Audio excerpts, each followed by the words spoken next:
In today's video, we're going to be going over and just giving you a brief overview of where the real estate market is at in West Michigan and where we're headed, and that way hopefully you leave being a little bit more informed. If you do not already know who I am, my name is Reid Nicholson, also known as Reid Your Realtor, and I am a licensed real estate agent in the West Michigan area here. With all that said, let's jump into the video. The average sales price in Michigan, we are sitting at about an average of $291,000 throughout the West Michigan area. That is actually still a 10.3% increase from the beginning of 2022. The beginning of this year, we are still at about a 10.3% increase, so the market's still trending up. Absolutely. The month's supply of homes has actually gone up as well. We're sitting at about 1.3 months supply of homes, which is actually an 8.3% increase from the beginning of this year as well. Beginning of this year, we were at about 0.6 to 0.8 months supply. Now we're sitting at about 1.3 months supply. And what months supply basically means is if there were no more new listings to go on the market today, it would take about 1.3 months for all the current homes that are on the market to completely sell out, and then we would have nothing left, no inventory, and no homes for anyone to buy. To go with all of that, the average days on market has increased from the beginning of this year as well. That's been about a 9.1% increase, and we're sitting at about an average of 20 days on market before you have an accepted offer. The beginning of this year, we were seeing anywhere from about 5 to 8 days. So that 9.1% increase to, basically an average of 20, that's where you're seeing it come in at.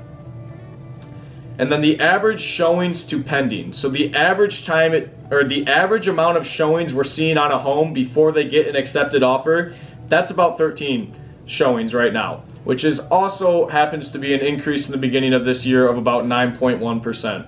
So with that said, the overall real estate market in West Michigan is still doing extremely great. To throw in one more stat for you, the average sales price in the market right now is at 100% to 102% of the asking price. So we really have not seen a massive decline in what homes are selling for.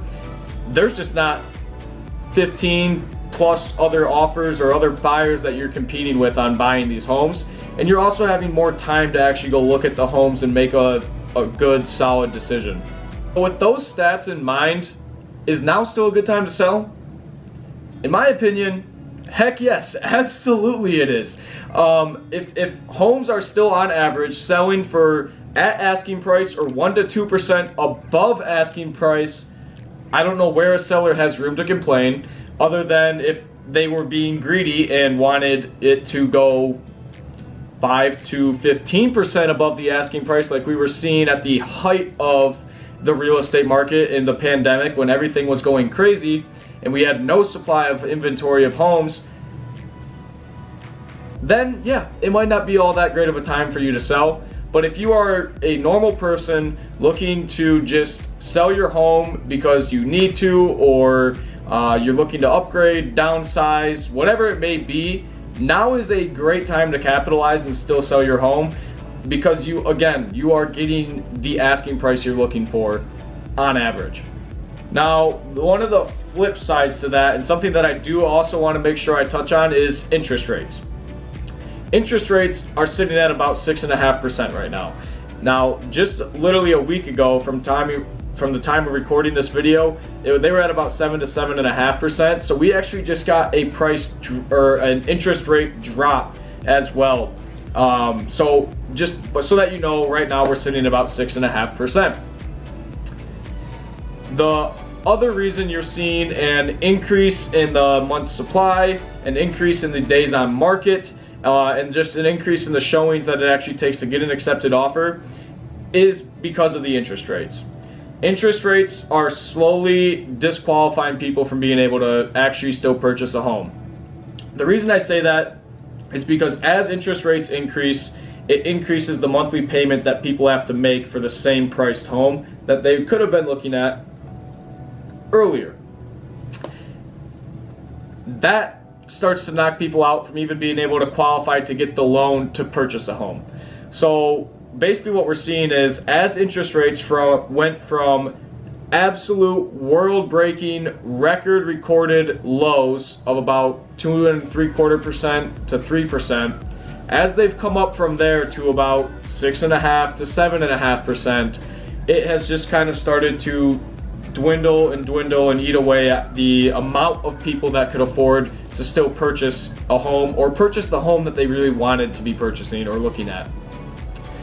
So that's why you're also seeing an increase on the whole listing side of things, is because there's just less willy-nilly buyers that could qualify, because basically anybody and their grandma could qualify when interest rates were that low. Now it is more serious, financially backed buyers that are in the market, and there's a lot less of those people, so you're starting to see that affect listings and come into play more and more.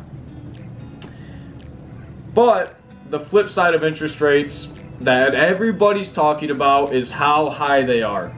Okay, I'm gonna be really honest with you. 6 to 8% interest rates is honestly a pretty strong sign of a healthy real estate market, and it's really not that high.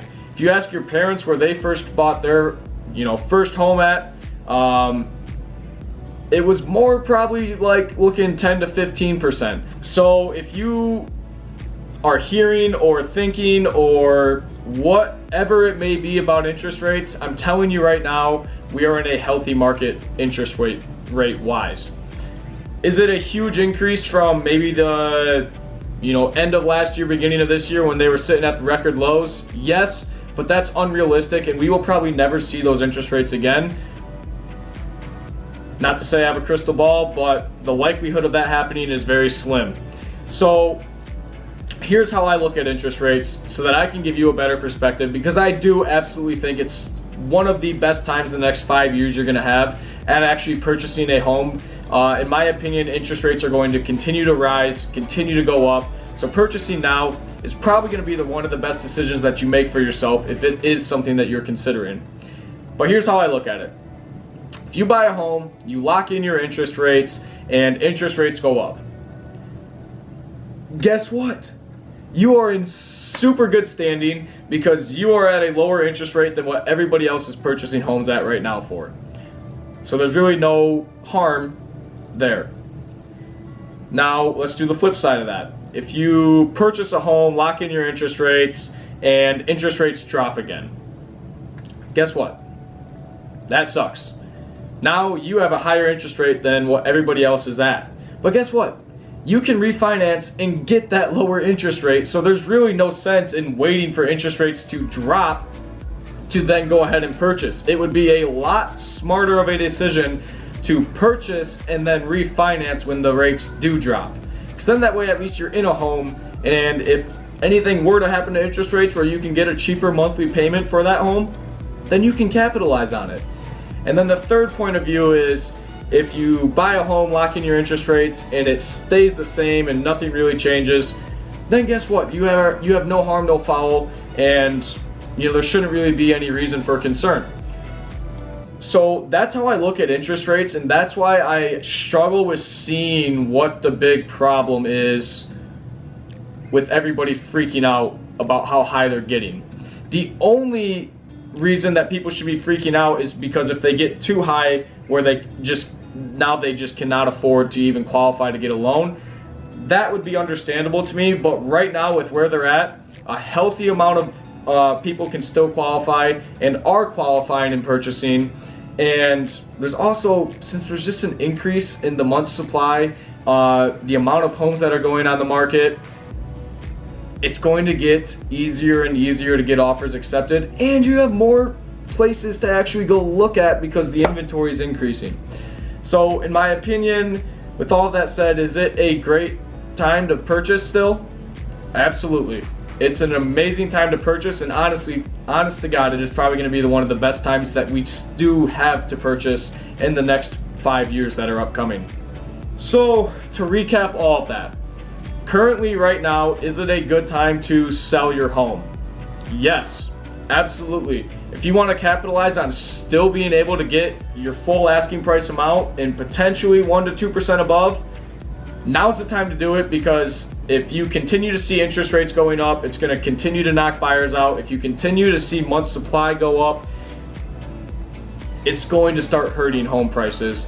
Now, is there going to be a market crash? I'm not so sure on that. I think we're more so going to see a correction than anything else. But if you've been considering selling your home, now is probably going to be one of the best times that you can capitalize on it, because in my opinion, things are going to start to decrease slowly and slowly. On the flip side of that, is it a good time to purchase? Oh my gosh, yes it is. It is an amazing time to purchase.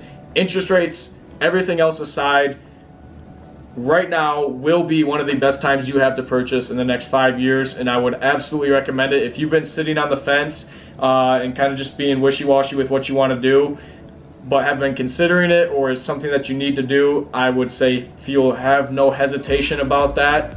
Now is a great time, and you're probably going to be doing yourself a favor at the end of the day. So with all that said, that does kind of conclude everything and my thoughts on where we are at with the real estate market in West Michigan here. I sincerely hope that this helps you. I sincerely hope that it gives you a better perspective on what's going on, because it does seem to me that just social media or news or media in general is just kind of making the housing market seem a lot more on edge than what it really needs to be. Right now, we are still in an amazing time in the real estate market to capitalize on both selling and purchasing homes. So I don't really know where all the drama is coming from, but that's my 2 cents. Again, I really hope it helps you. And I'd love to actually hear a comment down below. If you have any other differing opinions, or something that maybe I didn't cover that you thought would have been covered, please just drop a comment down below. I'd love to hear what your thoughts are on all of this. And would also love if you hit that subscribe button to see more content like this. Okay, other than that, I really, again, appreciate you guys watching. Hope you have a great rest of your day, and I'll catch you on the next one. Peace.